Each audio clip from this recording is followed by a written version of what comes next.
미래학자로 예측 가능한 사람, 예측 불가능한 사람 이렇게 나눠주셨는데 둘 중에 행동을 제가 예측하기는 쉽지는 않지만 제가 미래학자니까 이 두 사람의 행동을 예측할 수 있는 사람은 알아요.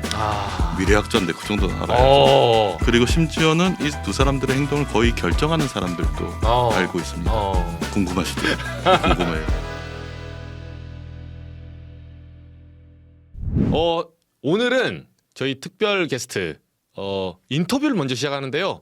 더불어민주당 차지호 의원님 모셨습니다. 반갑습니다. 네, 반갑습니다. 네, 의원님. 아유, 반갑습니다. 네, 저희 반갑습니다. 스튜디오 처음 오시죠? 아, 그럼요. 여기 처음 왔습니다. 네, 그죠. 원래 제가 한 몇 달 전에 기후 변화 이쪽 관련 의원님으로 해서 오찬 한번 했었어요. 아, 그렇죠. 네. 그때는 이제 기후 위기가 우리 한때 닥친 가장 중요한 위기 중에 하나라고 생각했는데 그 위에 계엄이 터져가지고 그렇죠. 지금 이 기후가 뭐냐?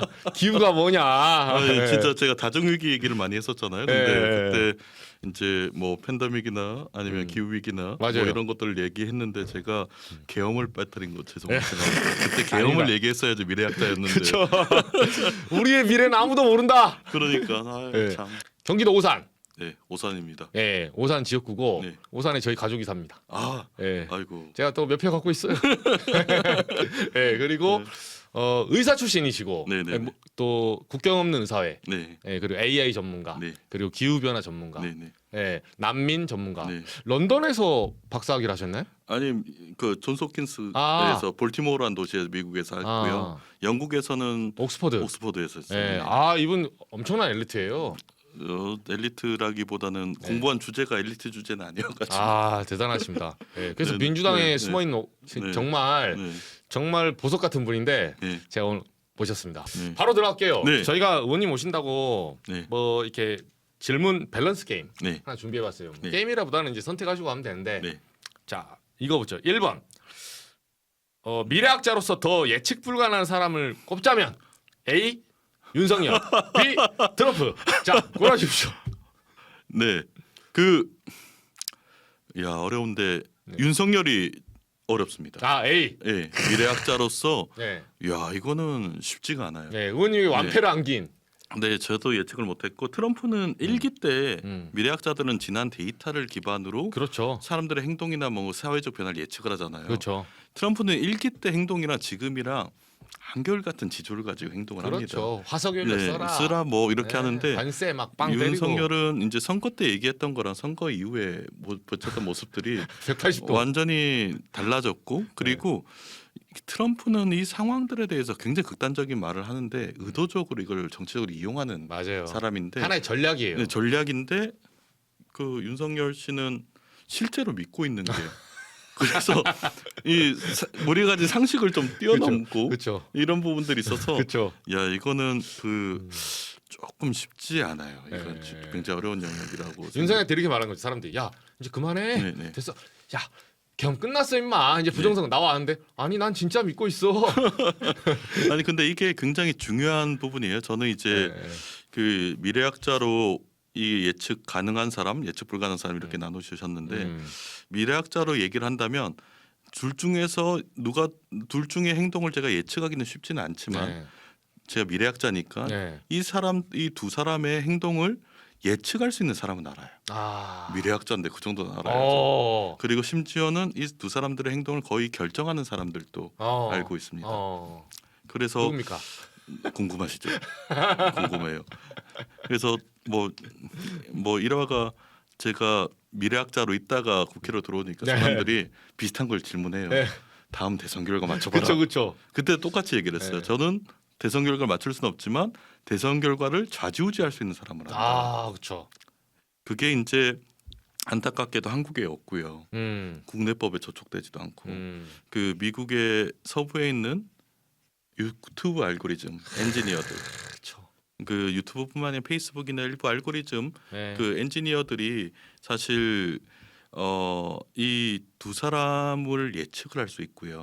그리고 실제로 이 두 사람들의 행동까지 조절할 수 있는 부분들이 있어요. 트럼프는 모르겠어요. 트럼프는 굉장히 정치적 의도를 가지고 팀을 가지고 움직이는데 윤석열의 지금 보이는 행동 그리고 지금 이 순간에도 최후 변론에 안 봐도 예상이 되잖아요. 근데 예상이 되는 부분은 그 결국 우리가 유튜브나 이런 매체들 이게 AI 알고리즘이 결국 우리가 어떤 정보를 얻고 어떤 정보를 멀리하게 하고 그쵸. 또 어떤 가짜 뉴스로 우리를 이게 우리 디지털 환경 자체를 구성해 버릴지를 나나 내 주위에 있는 동료나 우리 커뮤니티에 있는 사람들이 결정하는 게 아니고 유튜브 알고리즘이 결정을 그렇죠. 하죠. 그렇죠. 그 AI 알고리즘이 결국 우리가 어떤 세계에 살고 어떤 거를 보고 듣고 믿게 하느냐를 결정하고 있는 것 같아요. 무섭죠. 네, 굉장히 무섭죠. 그리고 그거의 움직이는 방식이 굉장히 상업적으로 움직이니까 특정 사람들이 이제 어느 정치 세계나 분열은 있죠. 좌우는 있었는데 이 부분을 굉장히 감정적으로 극단화 시켜버리는 거에 가깝죠.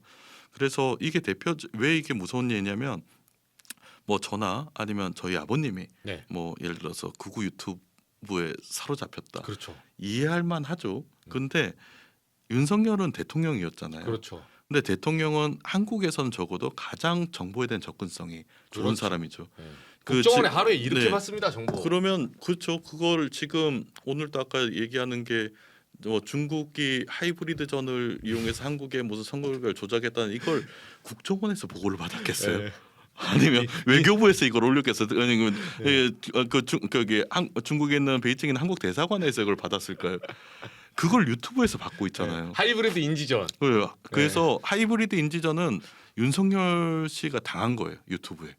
그러니까 본인이 가진 인식 체계가 이 유튜브나 디지털 환경이 완전히 왜곡돼 버렸잖아요. 네. 그래서 이 부분들을 사실 굉장히 무서운 게 한국뿐만이 아니고 북미나 유럽에서도 예전에는 당선되지 않았을 것 같은 극단적인 리더십들 계속 당선되고 있어요. 맞아요.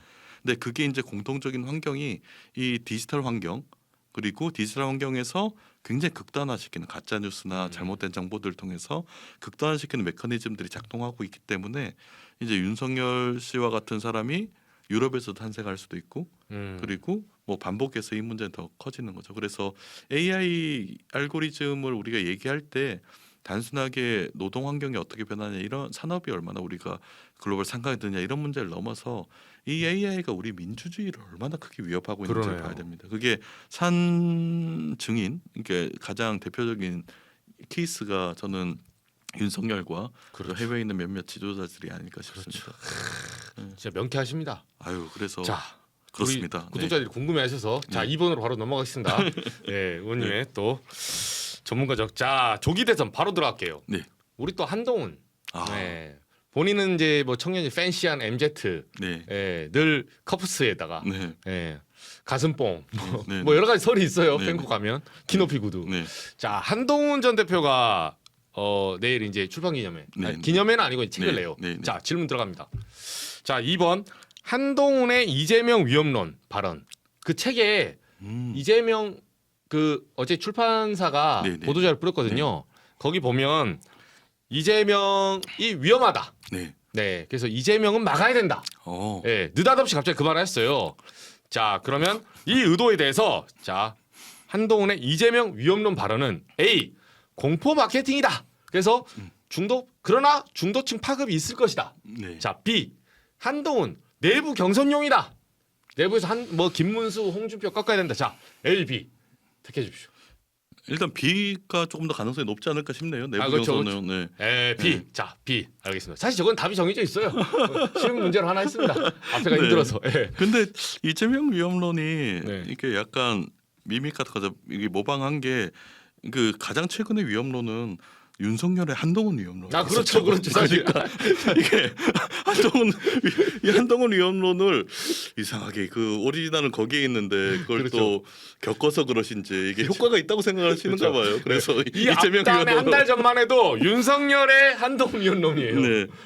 그러면 이거를 이 위협론으로 정적에 대해서 위험하다라는 걸 갖고 이제 여러 가지 수단들을 강구해서 그 정적들을 한쪽으로 몰려고 하는 이런 것들은 뭐 이게 그게 약간 말도 안 펌이면 있을 수 있는 일인데 본인도 이게 한동훈 전 대표도 윤석열 씨한테 위협론해서 제거당할 수 있는 위기에 몰렸었잖아요. 근데 저는 이게 이제 중도층에 파급하고 이제 전 국민을 설득하려고 하면 이게 한동훈이 위협론에 대해서 비판할 수가 없어요.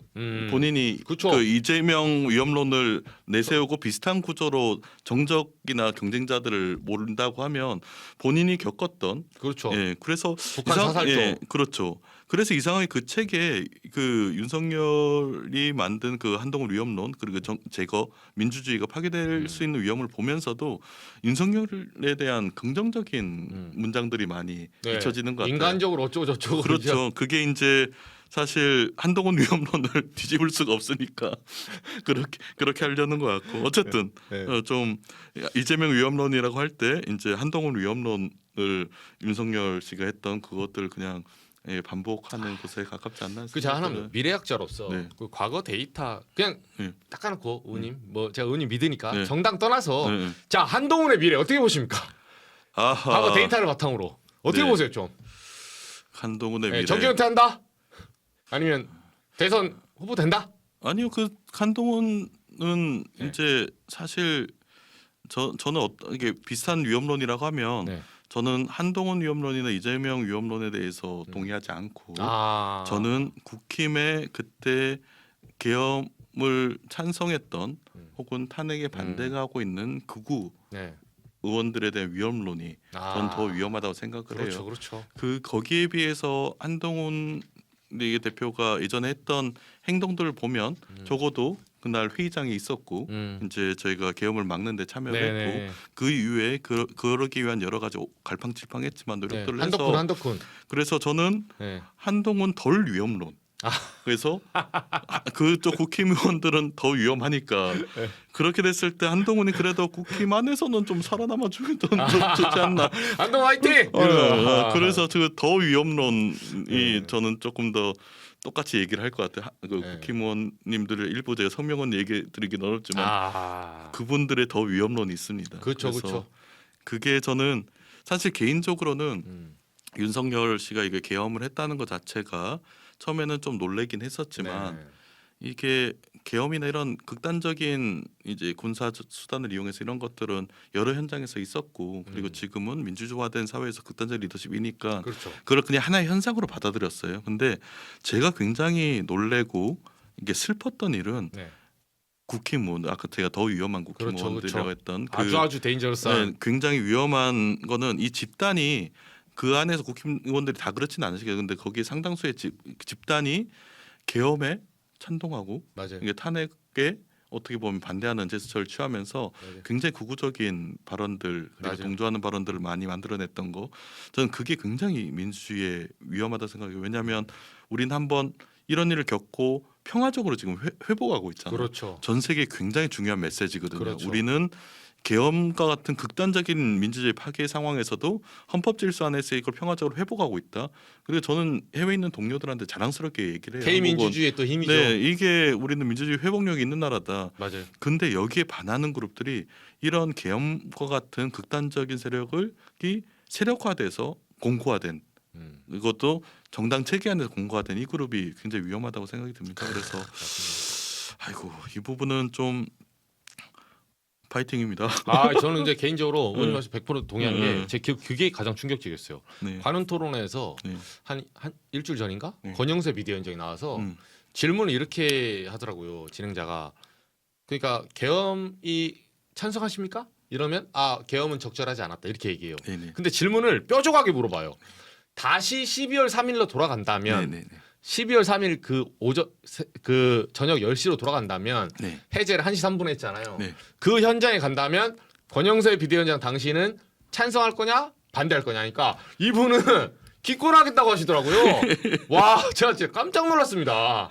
깜짝 놀라죠. 그래서 그 다들 민주주의 체계 안에서 그래도 성장하셨던 분들이면 개개인의 생각들은 속으로는 다르게 생각할 수 있을 것 같아요. 근데 제가 염려하는 거는 개개인이 아닌 이 국힘 내부에 있는 시스템 어쩔 수 없이 계엄에 찬성하고 탄핵을 반대하고 뭐 이런 과정들에 대해서 계속적으로 극단적인 목소리를 낼 수밖에 없는 이 시스템이 이번에 붕괴되지 않은 게 꿋꿋하게 살아남은 게 저는 이게 굉장히 위험하다 생각을 해요. 그러네요. 이럴 때는 개개인의 생각 오히려 극단적인 개인이 있는 거는 선거 때마다 갈라져 버리니까 떨어지고 이렇게 해서 이게 순화될 수 있는데 이 시스템이 한국에 보수 정당 안에서 주요 세력으로 남아 있고 어떻게 보면 굉장히 극우적인 모습들이 이 시스템에 통합돼서 더 극단화돼 나간다는 게 저는 한국 사회, 한국 정치 뭐의 미래에서는 가장 큰 리스크가 아닌가. 그렇죠. 윤석열은 이렇게 해서 탄핵돼 버리면 그렇죠. 날라가요. 맞아요. 날라가고 감옥 가요. 예, 그렇게 되면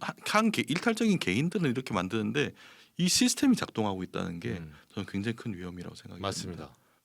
자, 다음 질문 바로 넘어가겠습니다. 네, 네. 예. 저희 무슨 가족 오락관처럼 좀 빨리빨리 해야 되는 약간 그런 겁니다. 네. 자, 민주당의 밸런스게 3번입니다. 3번. 네. 민주당의 통합 행보. 네. 이제 이재명 대표 요새 하고 있으니까요. 네, 네, 네. 어느 쪽으로 가야 할까요? A. 이낙연 전 총리와의 통합. B. 범야권과의 협력.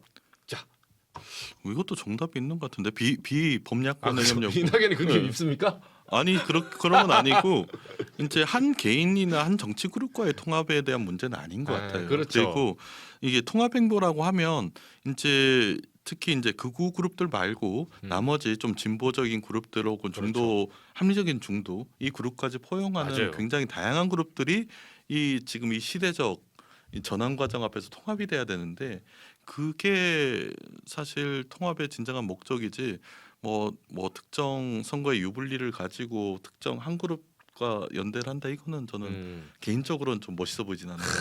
오늘 진짜 네. 정말 한 삼선 의원 같습니다. 제가 사실 민주당 좀 취재 좀 해봤거든요. 네네. 이낙연 절대 용서 못합니다 지금 안에서. 아이고. 왜냐하면 그렇죠. 결국 지난 대선 때 보셨잖아요. 안에서 대장동 터뜨려가지고 내부 총질해서 끌어내는 사람이 이낙연이야. 이렇게 다수 의원들이 저한테 얘기를 해줘요. 그리고 저는 초선 의원이라서 원래 내부 밖으로 싸움 하잖아요. 네, 뚝배기 네. 깨지면 그거 안 붙여집니다. 네. 근데 어쨌든 저는 이 지금 정치 시스템이 가진 여러 가지 리스크가 있잖아요. 그것들이 이런 이 계엄과 탄핵으로 이어지는 이 회복 과정 중에 이 정치 시스템 자체도 회복을 하면 좋을 것 같아요. 그렇죠. 그래서 그렇기 때문에 국힘 안에서도 굉장히 합리적인 보수 그룹들이 그 주요 시스템이 되길 원하고 지금같이 극단적인 극우들 같은 경우가 이 시스템에서 벗어나기를 원하죠. 그래서 마찬가지로 민주당도 훨씬 더 포용적인 그리고 통합적인 시스템이 또 구성돼 나가는 거 이런 부분들에 대해서 당연히 초선 의원이니까 그런 기대를 하고 들어오지 않았을까. 그 정도 기능이 남아 있을 거라고. 네. 오, 우님 저 댓글에 오산 주민들 부럽. 저 위에 보니까요. 초선 의원이 누군지 몰랐는데 네. 조곤조곤 합리적이신 듯. 칭찬이 막. 아유 감사합니다. 차지오 TV 꼭 가주셔서 감사합니다. 네, 뭐 제가 쥐 고양이 생각하고 있습니다. 우리 그 구독자가 더 적어요. 네. 참고로. 아유 그럼 질문하는 기자들 구독도 같이. 네. 저희 알아서 잘 갱생하겠습니다. 언론사가 뭐 그냥 제가 갱생해서 많이 몰아드릴게요. 네 감사합니다. 다음 질문 들어갈게요. 이게 조금 매운맛 질문을 넣었어야 되는데 너무 쉽죠 사실은. 아니 뭐 그럼 안 쉬운 답을 할게요. 알겠습니다. 그 밸런스 게임 5번으로 가보시죠. 5번. 네. 자, 민주당의 중도 보수 노선에 대한 다음 의견 중 하나를 택해 반론한다면 이건 이제 반론이에요. 반론권을 드립니다. 자, A 중도 보수 노선이 선거용 아니냐는 외부 비판. 여기에 대한 반론. 자, B 진보 가치 약화에 따른 내부 우려. 이거 막 나왔잖아요. 자, A, B 중에 어떤 게 더 반론하기 쉽다고 보세요? 뭐 쉽든 제가 반론하기 어려운 걸 할게요. 너무 쉽다고 하니까. 그럼 뭐가 어렵습니까? B가 반론하기가 좀 더 어려운 내용 같아요. 선거는 선거가 아니라고 그렇죠, 얘기해버리면 그만인데. 그렇죠. 우리가 지속적으로 중도 보수의 색깔이 있다라고 얘기하면 되는데. 그렇죠. 정리하자면 이재명 대표가 중도 보수 당이라고 선언을 하셨는데 여기에 대해서 내부에서 말이 나와요. 아니 이게 중도 보수하면 소위 말해서 스펙트럼이 넓어졌는데 지금 왼쪽 날개가 없다. 이게 과연 맞냐? 상속세 완화하고 종부세 폐지하려고 하고 지금 찔끔찔끔 뭐 이렇게 하는 게 성장과 회복 좋은데 이렇게 나가는 게 반도체 주 52시간 건드렸다가 발 뺐지만 anyway 이쪽으로 가는 게 과연 맞냐? 민주당의 전통하고 맞냐? 이런 지적이거든요. 제 생각에 진보 가치라는 거나 아니 그러니까 민주당의 가치 민주당의 가치는 진보냐 중도 보수냐가 아니고 민주가 핵심인 것 같아요. 이름도 민주당이잖아요. 민주주의라는 거는 결국 국민들 대다수의 그룹들의 편에서 이제 그 사람들 우리 국민들이 조금 더 나은 방식의 삶을 만들기 위한 과정, 그리고 그 과정들을 설계하는 것들이 특정 소수의 엘리트들이 결정하는 게 아니고 국민들의 여론들을 가지고 지지 기반을 가지고 움직이게 되는 이런 게 대의민주주의고 그게 민주적 가치인 것 같아요. 그리고 이제 한 가지는 이제 진보적 가치냐 중도 보수적 가치냐라고 얘기했을 때 이 판단하는 기준이 사실 컨텍스트에 많이 달려 있습니다. 네. 예를 들어 1970년대, 80년대에 우리가 진보적 가치라고 불렀던 거 혹은 중도 보수라고 불렀던 것은 지금의 그것과는 굉장히 다른 모습일 수도 있고요. 다른 하나는 이제 제 친구 동료 중에 이제 포르투갈 의원이 있어요. 그래서 그 의원이 이제 처음 만났을 때 정당이 어디냐라고 그러니까 어디냐라고 물어보니까 이제 의원을 삼선하고 다른 일을 하고 있었을 때 이게 사회민주당이라고 하더라고요. 근데 그쪽 말로 사회민주당 진보 우리랑 같이 진보 아니냐라고 했더니 우리는 보수인데 이러는 거예요. 네. 그래서 유럽에서는 사실 이제 사회민주당이 내놓는 것들이 보수일 수도 있고, 그렇죠. 근데 이것들을 어떻게 결정하느냐라고 하면 우리가 이제 민주적 가치를 우선으로 두고 굉장히 다양한 정책적 옵션들이 있잖아요. 그렇죠. 근데 그 정책적 옵션들이 제가 먼저 드리고 싶은 말씀은 이제 그 민주당이 가진 가치에 부응하느냐 안 하느냐, 네. 혹은 이 전체적인 국민의 대부분의 삶의 어떤 질과 불평등성을 줄이는 방식으로 갈 수 있느냐 없느냐가 하나의 판단 잣대가 될 수 있을 것 같고요. 그렇게 됐을 때 민주당이 가지는 정책적 툴이 이 스펙트럼이 넓다는 거는 그런 중심적인 가치는 동의를 하지만 그 정책적인 도구들 굉장히 다양하게 사용을 하는 것 같아요. 그래서 예전에 아주 진보적인 정책적 툴과 그리고 지금은 중도 보수적인 툴까지 같이 사용하는 느낌들이 있습니다.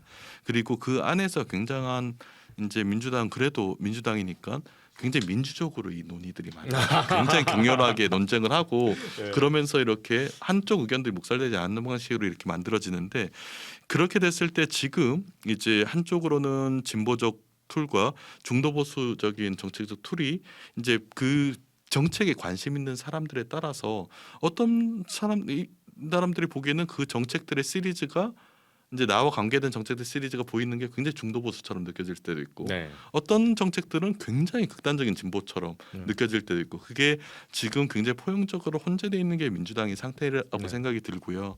다른 하나는 이거는 좀 외부 요인인데 국힘이 보수 정당이잖아요. 원래 그랬죠. 근데 극우 정당으로 지금 쪼그라들고 있어요. 그렇죠. 그럼 이 사이의 갭들이 민주당이 원하든 원하지 않든 지금 양당제잖아요. 맞아요. 양당이 주요 힘을 갖고 있는데 이 중도 합리적 보수 혹은 중도적인 정책들의 상당수가 국힘이 극우로 좁혀들면서 자연스럽게 민주당의 스펙트럼 안으로 들어와 버리게 되는 경우들이 있는 것 같아요. 네. 왜냐하면 그게 이제 빈 공간으로 정치적 공간이라는 게 빈 공간으로 남겨지지가 않잖아요. 그렇죠. 그러면서 자연스럽게 국힘이 극단적인 극으로 이제 쪼그라들어 나가면서 나머지 스펙트럼을 민주당이 채워나가면서 오는 일종의 뭐 착시 효과라기보다는 그 좀 상대적인 이게 판단이 작용하지 않나라는 생각이 들고 그렇게 됐을 때 조금 실용주의 노선을 강조하는 이게 이재명 대표나 이게 당 안에서 몇몇 리더십들은 굉장히 실용주의를 강조를 하는 것 같아요. 아마 행정가로서의 경험들이 많으셔서 그런 것 같은데 그랬을 때는 그 실용주의 노선이 이제 이게 컨텍스트에 따라서 중도 보수의 영역들을 굉장히 왔다 갔다 할 수 있는 상태이지 않나 하는 생각들이 듭니다. 의원님 묘하게 논리가 있는 듯 없는 듯 말씀하시면서 제가 설득이 돼요. 네, 제가 사실 민주당 강령까지 꺼내서 오늘 한번 하려 했는데 강령에 중산층과 서민의 정당 이렇게 써 있으니까 해보려 했는데 이거는 저희가 다음번에 마지막 하나 저희 PD가 요거 한번 하시죠. 요거는 그 밸런스 게임 6번. 6번입니다. 네, 이건 답만 한번 듣고 저희가 끝내겠습니다. 차지호의 정치 철학에서 둘 중 더 방점을 찍고 싶은 게 있다면 A. 2030년대 위기 대비 B. 당장의 현실 정치.